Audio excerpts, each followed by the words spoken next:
So what does pragmatism mean? Well, it might make us think of a pragmatic person with a serious disposition who thinks about every decision in methodical and practical terms. Now, they might not be the most fun at parties, but they always know when it's time to pack it up. Not quite a full-on optimist or pessimist, but a realist who looks at life in honest terms. Their name is probably something like Marshall or Madison. And while this is the conventional understanding of pragmatism, it's actually so much more. A whole philosophical tradition with a focus on practical consequences. It's also maybe the most American brand of philosophy, the apple pie to existentialism's apricot cocktail, if you will. Now, for all the time that we've spent talking about philosophers, most of them have been European, or if not, schooled in European schools of thought, stuff like existentialism, phenomenology, postmodernism, Marxism, or critical theory. Also, we're very aware that we've been a little Eurocentric in the philosophers we've talked about over the years. We're going to branch out and try to do better. Thanks for those of you who have kind of poked us and said, hey, do better. We appreciate it. Poke away, baby. Poke away. But not in person. If you see me in person and you poke me physically, like I'm a child, I'll equalize you, and it'll change your life forever. It might seem like European philosophers are the ones asking all of the big questions. You know, stuff like, what's the meaning of existence? Is there a point to life? Is there such a thing as truth? And confession, for much of my education, I kind of thought this was the case. And we might assume that American philosophers, like the pragmatists, spend their time talking about boring and practical questions, and not the sort of deep and edgy stuff that makes bros get Nietzsche tattoos. If you're a bro with a Nietzsche tattoo, or to be fair, a bro with any type of philosophy tattoo, please let us know about it in the comments. What does it say? Where is it on your body? If you want to send pics to us, that's cool too, but that's a decision you're going to have to make for yourself. But what if the American pragmatists have way more in common with their edgy European cousins than we realized? And if so, have Americans been missing out on some interesting philosophical action right here on our home turf? Let's find out in this Wisecrack edition on pragmatism, the most American philosophy. Let's start by getting some terms nailed down. Now, pragmatism is often seen as an alternative to optimism and pessimism, a sort of serious or realist attitude towards life. It's a more down-to-earth type of thinking, rather than some head-in-the-clouds philosophy. While classical philosophers might ponder the ontological conditions of existence, the pragmatist is thinking about the real conditions of modern human existence in the here and now. And this is a good thing for those who might think that philosophy can often run the risk of getting a bit impractical. We see this thinking in those who might say that getting a degree in philosophy is about as useful as a degree in underwater basket weaving. So people can decide whether it's worth borrowing tens of thousands of dollars to major in basket weaving. In contrast, the pragmatist tradition is less concerned with thinking their way from concrete examples to abstract truths, and more interested in the practical implications of our thoughts and beliefs. Now, the philosopher most associated with pragmatism is William James, who explains that pragmatic thinking can resolve or even dissolve many classical philosophical problems. He explained the importance of pragmatism in a story from 1904 about an experience he had while camping. Some years ago, being with a camping party in the mountains, I returned from a solitary ramble to find everyone engaged in a ferocious metaphysical dispute. The corpus of the dispute was a squirrel, a live squirrel supposed to be clinging to one side of a tree trunk, while over against the tree's opposite side, a human being was imagined to stand. This human witness tries to get sight of the squirrel by moving rapidly round the tree, but no matter how fast he goes, the squirrel moves as fast in the opposite direction. Always keeps the tree between himself and the man, so that never a glimpse of him is caught. The resultant metaphysical problem now is this: does the man go round the squirrel or not? He goes round the tree, sure enough, and the squirrel is on the tree, but does he go round the squirrel? I'll give you a second, guys, because I know the ramifications of such a question have probably shaken you to the core. So take a deep breath. It's all gonna be okay. We're gonna figure this one out together, and we'll make it work. Okay, so while James notes that his fellow campers really dug into this sort of chicken or egg style debate, he took a different approach. Mindful of the scholastic adage that whenever you meet a contradiction, you must make a distinction, I immediately sought and found one. As follows: which party is right, I said, depends on what you practically mean by going around the squirrel. If you mean passing from the north of him to the east and then to the south, then to the west, and then to the north of him again, obviously the man does go round him. But if on the contrary, you mean being first in front of him, then on the right of him, then behind him, then on his left, and finally in front again, it is quite as obvious that the man fails to go round him. Make the distinction, and here is no occasion for any farther dispute. You are both right and both wrong according as you conceive the verb to go round in one practical fashion or the other. Wow. Guys, thanks for hanging out for that one. You know, people they wrote differently in the olden times.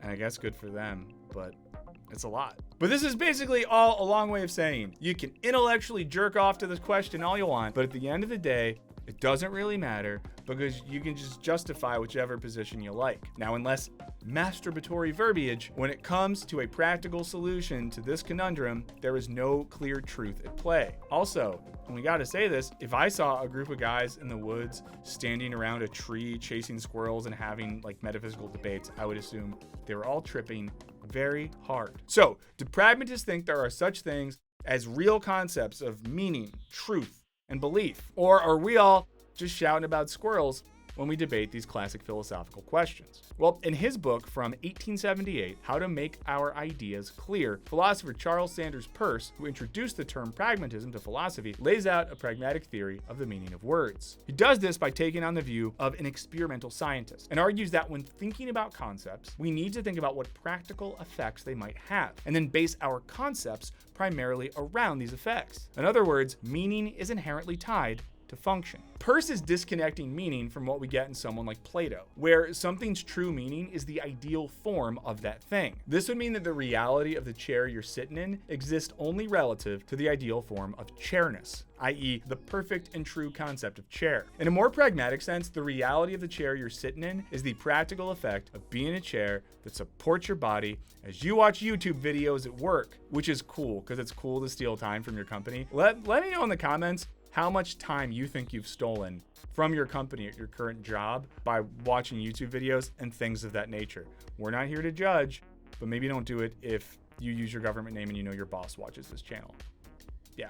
So meaning is practical, not conceptual. While this theory of pragmatism might feel relatively grounded and even low stakes, it actually calls the traditional philosophical view of truth into question, namely that truth is an agreement between thought and reality, or concept and object, usually referred to as the correspondence theory of truth. According to John Capps, unlike correspondence theories, which tend to see truth as a static relation between a truth bearer and a truth maker, pragmatic theories of truth tend to view truth as a function of the practices people engage in and the commitments people make when they solve problems, make assertions, or conduct scientific inquiry. In doing so, truth has a practical and social function rather than a formally logical one, making it distinct from those who want to do philosophy in a mathematically precise manner. This is also what brings pragmatism surprisingly close to existentialism, but more on that later. Peirce suggests that truth is what a community of inquirers would converge upon in the long run. Also, start calling your friends communities of inquirers. Like, oh, me and my fellow community of inquirers are going to go to the movies tonight. Or, hey, fellow community of inquirers, do you want to do an act of nonviolent domestic terror against the fossil fuel industry, or, stuff like that? For him, truth is tied to the idea that all who investigate a thing come to agreement on what an idea or concept actually is, and their collective opinion then becomes the reality of that thing. And he sees something hopeful in the idea that this truth-finding process is done collectively. This makes truth more of a social project rather than something magical and perfect existing outside of human experience. Now, James was inspired by Peirce and shared his desire to challenge the more traditional correspondence theories of truth. In his 1907 lecture, What Pragmatism Means, James argued, Mr. Peirce, after pointing out that our beliefs are really rules for action, said that to develop a thought's meaning, we need only determine what conduct it is fitted to produce. That conduct is for us its sole significance. By framing beliefs as rules for action, our ideas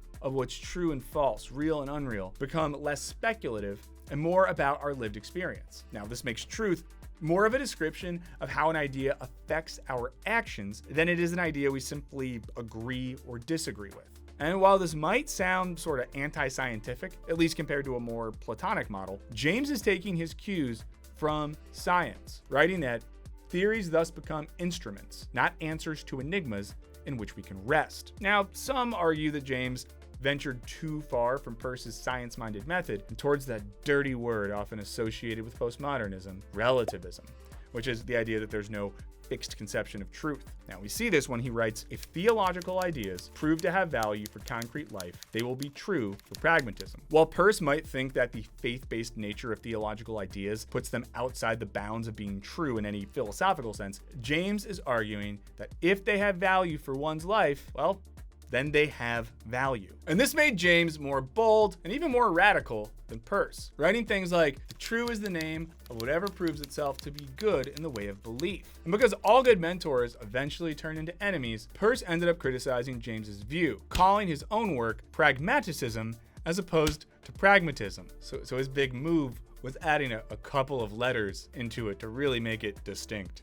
I don't know if that's the best. Also, if you've ever had a mentor that turned into your enemy, shout it out in the comments. I'd love to hear that story. But this didn't stop James, who argued that under special circumstances, believing in something without sufficient evidence actually brings about access to relevant evidence, saying there are cases where a fact cannot come at all unless a preliminary faith exists in its coming. James gives an example of this. A whole train of passengers, individually brave enough, will be looted by a few highwaymen simply because the latter can count on one another, while each passenger fears that if he makes a movement of resistance, he will be shot before anyone else backs him up. If we believed that the whole carful would rise at once with us, we should each severally rise, and train robbing would never even be attempted. Now, this was an early version of Mark Wahlberg's theory that if he were on the plane during the 9/11 attacks, he would have handled things differently. How differently, you ask? Mark Wahlberg said that if he was on the plane, it wouldn't have happened, and there would have been blood in first class, and he would have landed the plane. He thinks he would have landed the plane.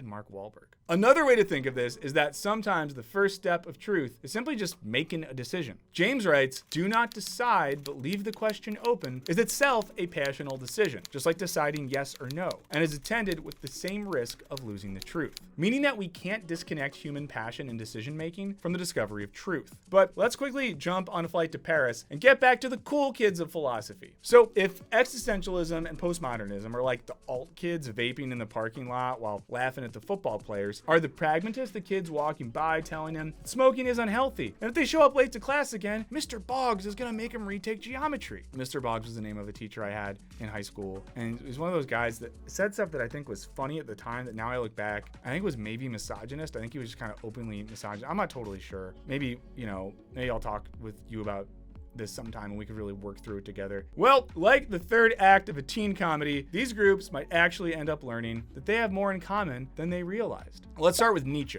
a common touch point for lots of folks associated with existential and postmodern thought, whose analysis of religious beliefs shares a lot with that of James. Now, Nietzsche used a kind of pragmatic method for evaluating religious beliefs. For example, his critique of Christianity had less to do with theological inconsistencies and more to do with the way it encouraged a type of practical nihilism, turning people away from the world and their own humanity. One commentator who noticed the sympathies between Nietzsche and James, John Warbeck, writes that we see affinities between Nietzsche's and the American philosopher's challenge to absolute morality and their pragmatic approach to testing beliefs. They sought to dispense with questions of first principles and philosophical absolutes, and to examine instead the benefits that a particular religious belief brought the believer. Nietzsche had summoned men to ask for their beliefs, not whether they were good or evil, but rather whether they inspire. Much like how Nietzsche was skeptical of both religion and idealist philosophy for the way they take us away from our own humanity and towards abstract concepts, the pragmatist tradition wants to evaluate beliefs on what they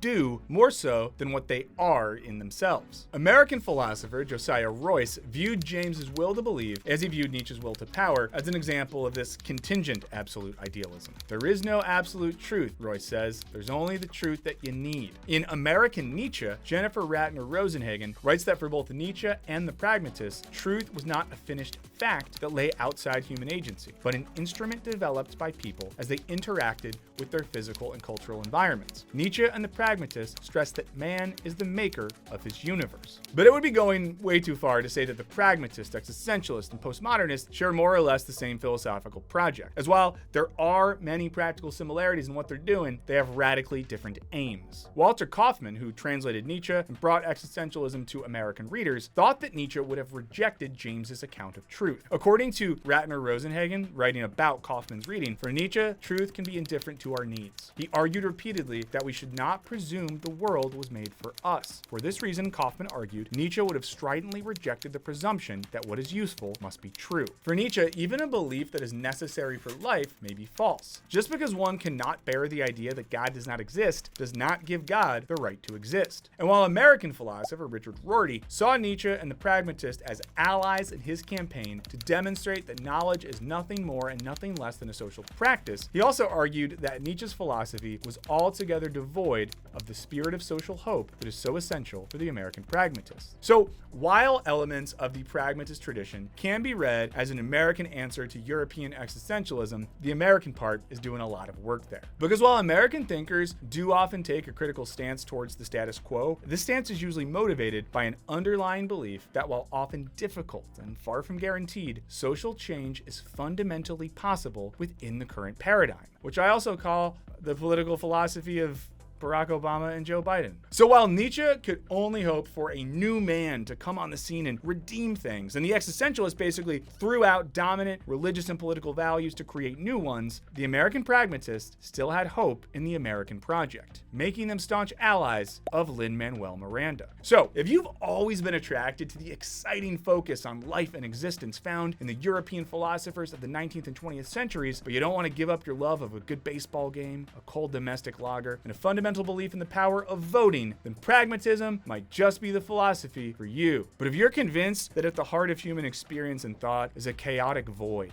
unable to provide ultimate meaning to life or reality, and that dinner should be served after 8 p.m., then maybe stick with the Europeans. But what do you guys think? Is pragmatism an underrated American philosophy? Do we overrate Europeans because they're more stylish? Or should Americans stick to what we're good at, whatever that is, and leave the heavy-duty speculation to the continent? Let us know what you think in the comments. A huge thanks to all our patrons who made the very pragmatic decision to support our channel, and in return they get stuff like access to our Discord server, videos early with no ads, extra audio and video content. And yes, I said videos early with no ads. Some of you don't like ads. Well, for $5 a month, no ads ever. It's a pretty good deal. Do the math. But if you don't want to do the math, you can just keep doing what you're doing and support our channel by watching, liking, clicking, commenting, all those things that feed that hungry algorithm. It means a lot to us, and we really, really appreciate it. In the meantime, remember that truth can also be practical, and we'll see you later.